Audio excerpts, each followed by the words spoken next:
இந்த புன்னகை என்ன விலை? என் இதயம் சொன்ன விலை. இவை கன்னங்கள் என்ன விலை? இந்த கைகள் தந்த மாபெரும் சபைகளில் நீ நடந்தால் உனக்கு மாலைகள் விழ வேண்டும். ஒரு மாற்று குறையாத மன்னவன் இவன் என்று போற்றி புகழவே. பூக்கும் செடியை எல்லாம் சிரிக்கும் பூவை எல்லாம் உன் பெயரை கேட்டிருந்தார். எட்டு திசையும் சேர்த்து ஒற்றை திசையாய் மாற்றி உன் வரவை.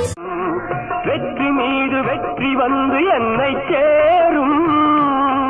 அதை வாங்கி தந்த பெருமை எல்லாம் உன்னை சேரும். பெற்றெடுத்து பேர் கொடுத்த